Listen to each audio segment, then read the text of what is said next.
கர்த்தருக்குள் பிரியமானவர்களே, ஆண்டவராய் இயேசுவின் புண்ணிய நாமத்தினாலே உங்களை வாழ்த்தி வரவேற்கின்றேன். 2 ராஜாக்களின் புஸ்தகம் 19ஆம் அதிகாரத்தை நீங்கள் வாசித்து பாருங்கள்.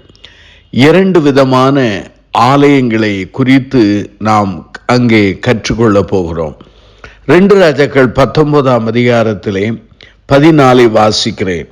எசேக்கியா ஸ்தானாதிபதிகளின் கையில் இருந்த நிருபத்தை வாங்கி வாசித்த பின்பு அவன் கர்த்தரின் ஆலயத்திற்கு போய் அதை கர்த்தருக்கு முன்பாக விரித்து கர்த்தரை நோக்கி அவன் ஜெபித்த காரியங்கள் அங்கு சொல்லப்பட்டிருக்கிறது.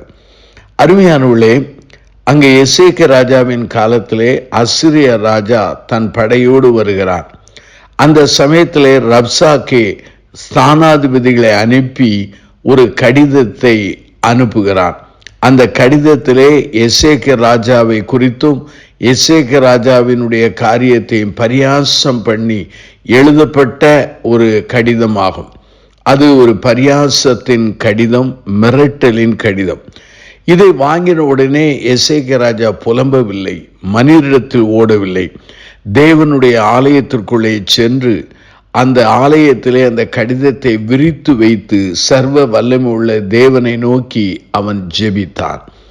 அருமையானவர்களே, நம்முடைய வாழ்க்கையிலே பிரச்சனைகள் வரும்போது தேவ சமூகத்துக்குள்ளே நுழைந்தால் என்ன நடைபெறும் என்பதை நான் சொல்ல விரும்புகிறேன்.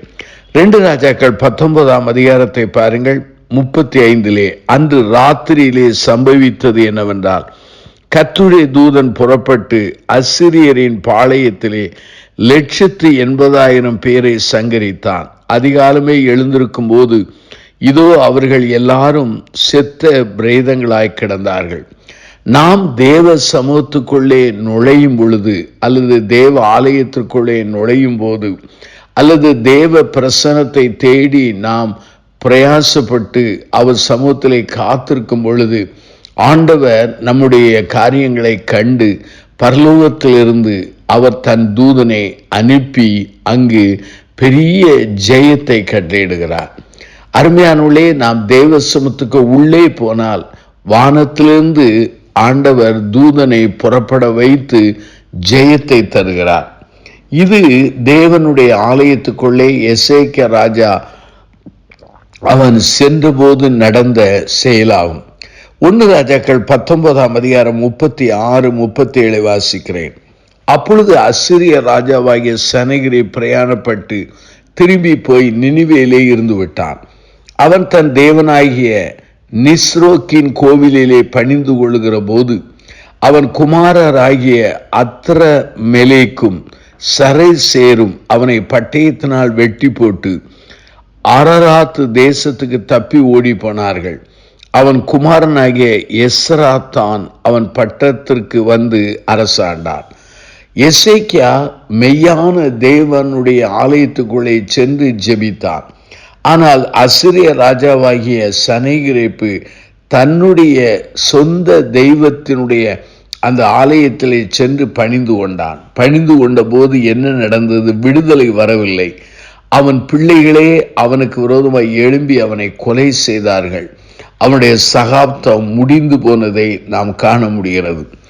இந்த 2 ஆலயத்தையும் நீங்கள் கண்ணோக்கி பாருங்கள்.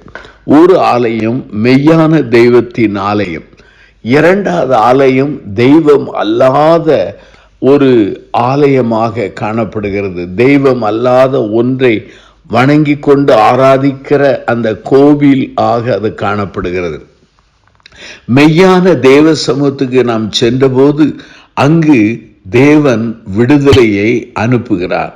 பரலோகத்திலிருந்து அவங்க தூதன் புறப்பட்டு அங்கே ஒரு பெரிய சங்காரத்தை அந்த எதிரிகளின் பாளையத்திலே செய்கிறார். இந்த எசேக்கியா ராஜாவாலே முடியாததை ஆண்டவர் ஒரே ஒரு தூதனை அனுப்பி செய்து விடுகிறார். அருமையான என் சகோதர சகோதரிகளே, வாழ்க்கையிலே பிரச்சனைகள், வேதனைகள் அல்லது நிந்தைகள், அவமானங்கள், உங்களை குறித்த வதந்திகள் எவைகள் வந்தாலும் அல்லது மிரட்டல்கள் வந்தாலும் அதை கொண்டு போய் தேவனுடைய ஆலயத்திலே அல்லது தேவ பிரசன்னத்திலே போய் வைத்து நீங்கள் ஜெபிக்கும் பொழுது உங்களுக்காக ஆண்டவர் ஒரு தூதனை அனுப்புவார். ஆனால் அதே சமயத்தில் அசிரிய ராஜா தன்னுடைய சொந்த தெய்வத்தை அல்லது தன்னால் உருவாக்கப்பட்ட அந்த தெய்வத்தை அவன் அந்த கோவிலில் சென்று அவன் பணிந்து ஆராதிக்கிறான். அந்த ஆராதனையின் முடிவென்ன? அவனுடைய ஜீவன் அவன் பிள்ளைகளாலே எடுக்கப்பட்டது. அவனுடைய சகாப்தம் சரித்திரம் முடிந்து விட்டது. ஆகவே தான் 2 ஆலயங்களை குறித்து நாம் சிந்தித்தோம்.